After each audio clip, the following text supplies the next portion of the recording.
US air force के B-21 Riders ने undetected होकर ईरान की एयर डिफेंस को बाईपास किया। उन्होंने GBU-57 बंकर बस्टर्स ड्रॉप किए। वहीं इजराइल ने अपने F-35 आदिर जेट से रैम्पेज सुपरसोनिक मिसाइल्स और blue sparrow target missile fire की। दोनों का गोल एक ही था, ईरान के कमांड और कंट्रोल को मिट्टी में मिलाना। कुछ ही घंटों में ईरान की न्यूक्लियर फैसिलिटीज स्मोक में तबाह हो गई। तेहरान में IRGC के हेडक्वार्टर्स खंडर बन गए। सारे कम्युनिकेशन सिस्टम ब्लैक्ड आउट और ईरान के सुप्रीम लीडर अयतुल्ला अली खमनेई अब नहीं रहे। Formerly Supreme Leader Ayatollah Khamenei is dead. US Israel को लगा कि ये उनकी बहुत बड़ी विक्ट्री थी, लेकिन आज इस वॉर को 2 हफ्तों से ज्यादा हो गए हैं। ईरान के सुप्रीम लीडर के मरने के बाद भी, वहाँ के सेंट्रल कमांड टूटने के बाद भी ईरान आखिर हार क्यों नहीं मान रहा? वो ऐसे क्या रीजंस हैं जो ईरान को इस वॉर में झुकने नहीं दे रहा? जानेंगे इस वीडियो में।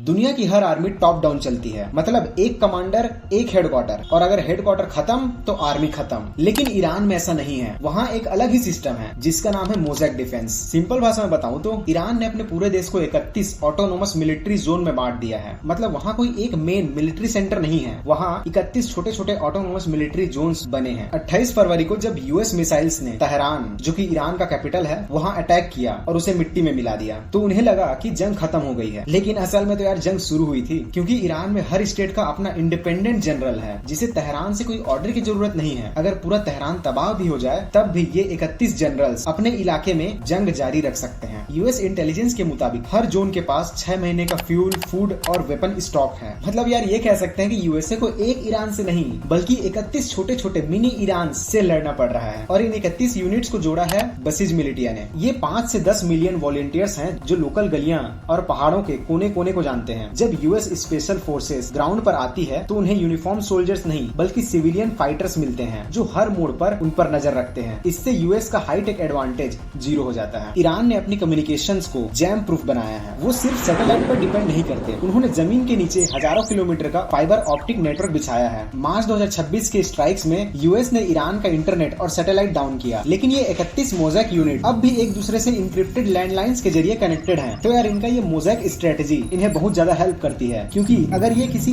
एक मिलिट्री सेंटर पर अटैक कर भी देते हैं तब भी 31 नए और बचे हुए हैं जिन्हें यूएस को ढूंढना पड़ेगा और खत्म करना पड़ेगा। लेकिन जंग सिर्फ स्ट्रेटेजी से नहीं जीती जाती, इनका असली ताकत जमीन के नीचे छुपा है। यूएसए के पास GBU-57 जैसे मैसिव ऑर्डिनेंस पेनिट्रेटर है। ये ऐसे बम है जो 200 फीट कंक्रीट को चीर सकते हैं, लेकिन ईरान ने इसका तोड़ निकाला है डेप्थ में। उन्होंने अपने वेपन्स को जमीन पर नहीं बल्कि पहाड़ों के 500 मीटर नीचे छुपा दिया है। ईरान के पास 1-2 नहीं बल्कि हजारों ऐसे मिसाइल सिटीज और अंडरग्राउंड एयर बेसेस हैं। जैसे सबसे फेमस है ओघा 44, जिसे ईगल 44 भी कहते हैं। ये सिर्फ एक गोदाम नहीं है, ये एक पूरा शहर है जहाँ से F-4 फैंटम जेट्स और ड्रोन्स जमीन के नीचे से ही टेक ऑफ की पोजीशन ले सकते हैं। यूएस सैटेलाइट इमेजेस दिखाती है कि हजारों स्ट्राइक्स के बाद भी ईरान की स्ट्राइक कैपेबिलिटीज सिर्फ 15% ही कम हुई हैं। क्योंकि ऑब्वियसली जिसे आप देख नहीं सकते उसको आप मार कैसे सकते हो। और यही ईरान की असली चालाकी उनके मोबाइल लॉन्चर में है। ये मिसाइल्स फिक्स नहीं है, जमीन के नीचे हजारों किलोमीटर लंबी टनल्स का एक जाल है, जिसमें एक मिसाइल एक टनल से निकलकर पॉपअप अटैक करती है, और जब तक यूएस का ड्रोन उसे ट्रैक करता है वो मिसाइल वापस दूसरे टनल एंट्रेंस में घुस चुकी होती है। इससे यूएस का सर्च एंड डिस्ट्रॉय मिशन एक कभी न खत्म होने वाला रैट और माउस का गेम बन जाता है। टेक्निकल फैक्ट ये है कि ईरान ने हाई परफॉर्मेंस कंक्रीट टेक्नोलॉजी में मास्टरी कर ली है। उनका कंक्रीट नॉर्मल से 5 गुना ज्यादा मजबूत है। मार्च 2026 के ऑपरेशन इपिक फ्यूरी में इजराइल ने रैम्पेज सुपरसोनिक मिसाइल यूज की, लेकिन वो सिर्फ टनल के एंट्रेंस को डैमेज कर पाई, अंदर रखे वेपन्स का बाल भी बाका नहीं हुआ। यही वजह है कि इतनी बॉम्बिंग के बाद भी हर सुबह इजराइल पर मिसाइल्स की बारिश हो रही है। यहाँ पे ईरान ने ये साबित कर दिया है कि अगर आपकी छत पहाड़ हो तो दुनिया का कोई भी बॉम्ब आपको सरेंडर नहीं करा सकता। लेकिन सवाल ये है कि इतने वेपन्स का पैसा कहां से आ रहा है, और यहीं से शुरू होती है द ड्रोन एट्रिशन की कहानी। देखो, वार का एक सिंपल रूल है, अगर आपका दुश्मन आपको मारने के लिए आपके वेपन से 100 गुना ज्यादा पैसे खर्च कर रहा है तो यहाँ पे जीत आपकी हो रही है। ईरान इसी कॉस्ट सिमेट्री पर खेल रहा है। ईरान का एक शहीद 136 ड्रोन सिर्फ एक पुरानी कार की कीमत में बनता है, लेकिन उसे रोकने के लिए इजराइल को अपनी आयरन डोम या एरो इंटरसेप्टर मिसाइल चलानी पड़ती है, जिसकी कॉस्ट लगभग $2 मिलियन तक जाती है। मार्च 2026 के स्टैट्स के मुताबिक ईरान ने स्वान अटैक मतलब एक साथ 100 ड्रोन का अटैक करके इजराइल का इंटरसेप्शन बजट पूरी तरह ड्रेन कर दिया है। मुश्किल ये नहीं है कि इजराइल के पास पैसे नहीं है, मुश्किल ये है कि उनके पास मिसाइल्स खत्म हो रही है। एक इंटरसेप्टर बनाने में महीनों लगते हैं, लेकिन ईरान एक दिन में 50 ड्रोन्स असेंबल कर सकता है। यार ईरान तब तक सरेंडर नहीं करेगा जब तक वो यूएस और इजराइल के स्टॉक पाइल्स को जीरो ना कर दे।